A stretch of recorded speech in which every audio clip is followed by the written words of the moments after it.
Good morning, everyone. I am Sheila Marie A. Palmares, the reporter for today. And I am going to report is about contributions of Roman civilizations.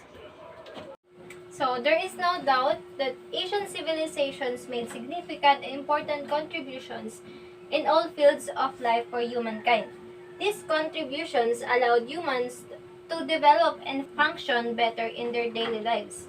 Thus, societies managed to make big leaps in their economic and political development, as well as cultural production and their religion, while simultaneously leaving a legacy in evolutionary history for future generations. This consequently causes specialization and modernization, which is as such operations even more. So the main contributions that the ancient Roman Empire brought to us were architecture, sculpture, technique, painting, and contributions to civilization from Rome. Also, Latin, their mother tongue, left a legacy to humanity. Architecture. Public works were structures built by the government for use of the public. They built public baths, temples, bridges, forums, and marketplaces. The three most important innovations were the arc, cement, and the baked brick. So the Romans constructed buildings with arches, domes, and vaults, which they adapted from the Etruscans, mixing these elements with some decorative elements of Greek architecture. Roman architecture is characterized by its monumental quality and by the way their buildings were open to the public. Rome and the empire were filled with circuses, theaters, amphitheaters, baths, roads, forums, basilicas, arches, and more. For the Romans, decoration and hygiene were very important, which is why they built squares, forums, markets, public baths, aqueducts, viaducts, bridges, and sewerage systems, whose remains can still be found in the rest of Europe. So the Roman Colosseum is a huge amphitheater which was built to give factors to the best and most legendary wrestlers, as well as to celebrate the glory of the Roman Empire. The Colosseum is located in the heart of Rome. Its interior is made from the sand-covered wood, and underneath there is a maze of halls divided into several floors, where dungeons and animals' cages were kept. Cavia, the grandstand area, and was divided into three overlapping sectors, with a wooden fourth level for the standing spectators. Each sector was reserved for a different social class. In the tallest part, the Colosseum was a velarium, a large tent that protected the spectators from the suns. The emperor and the most important members of Roman society would sit at the podium. Next, art. Romans created masterpieces of art in sculpture, painting, pottery, and mosaics. Frescoes were painted on walls throughout the cities. The arts were greatly influenced by the Greeks. The sculpture. Emperors and Roman generals built arches and columns to celebrate the memory of their triumphs, which they decorated beautifully with embossments and statues to remember their feats.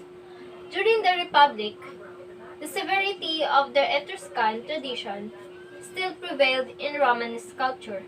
The Romans tried to imitate the artistic forms of Greece and Asia, minor in their statues, paintings, and work of art.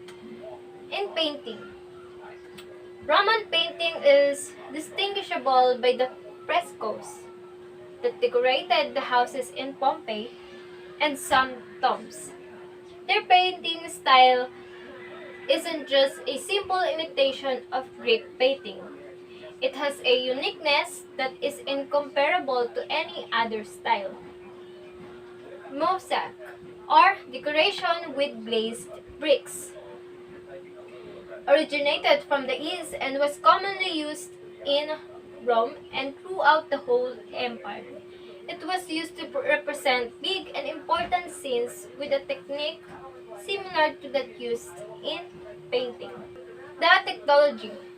Pure science wasn't cultivated in Rome. However, technology was advanced as it was practical and useful. Their enormous constructions, extensive walkways, bridges, and aqueducts and walls are testimony of their extensive knowledge of architecture, metallurgy, and hydraulics. Next, engineering. The Romans invented cement, which was stronger than the stone, and designed huge arches and domes with it. They also used concrete to build more than 50,000 miles of roads. This helped unify the empire. Aqueducts carried water from the countryside to the city. So, aqueducts, Rome had 7 hills and 11 aqueducts. The size of the city grew proportionally with the water that entered it. When the barbarians cut the water supply, Rome fell. In parts of the city, it is still possible to see remains of gigantic arcs, grand works of engineering. The grandeur of Rome is also apparent in the remains of the aqueducts in the south of Rome. Aqueducts were canals built from waterproof cement and were covered with slabs of stones. They transported the water that collected at the bottom of the hills to the city, flowing at a constant angle. The water gathered pressure and was stored in large tanks next to the spring.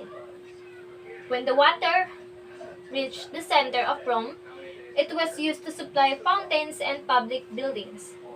The Romans spent a large part of their public funds ensuring that the facilities were well maintained so that there was always a supply of clean and fresh water. In Rome's heyday, there was always a large supply of clean and fresh water. However, during the siege of the barbarians, they suffered from frequent water supply cut-offs until it finally dried up. Next, water supplies. Public fountains supplied clean water to citizens. Sewer systems carried away wastewater. Public baths were available for all to enjoy. Next, the legacy of language. The Romans' languages, Spanish, Italian, and French, are based on Latin, the language of the Romans, and our alphabet is based on the Roman alphabet that has 26 letters. Origin of Romance languages, Latin. When the Romans conquered new regions, they imposed their own language, Latin. However, it was not pure Latin, but common or vulgar Latin, which was spoken at home, in the street, and in the field.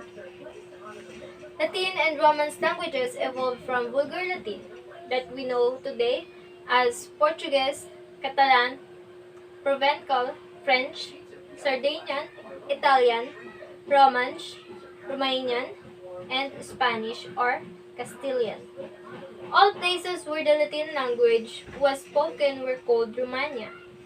This included 5 European nations: Portugal, Spain, France, Italy, and Romania. Latin had an enormous influence. Next, influence of Roman law. The United States and many European and Latin nations have been influenced by Roman law. Principles of the Roman Republic, such as equal justice under the law, are still important. The Roman law made up of original laws of the Republic, imperial rights, and decisions made in courts were all collected in the Code of Justinian, which was used as the basis for the famous Napoleonic Code. Last, the Christian religion. Christianity based on the teachings of Jesus of Nazareth urged followers to love God and one another. Though Jesus was executed under Roman rule, his message was carried throughout the empire by his followers. Early on, Christians were persecuted, but in the 300s AD, Emperor Constantine made it the official religion of the empire. Today, Christianity is the largest religion in the world. The other contributions of Roman civilization is the Roman peace that was maintained in the ancient world for 200 years, the public buildings that the Romans built for the whole population to use, literature and Roman history, classical Latin works, and work compiled by historians have served as a model and an important source of knowledge. Politics, despite the mistakes made in civil wars and the failure of their economic system, which was based on slavery and states, Roman politics still forms a base for modern nations. That's all. Thank you.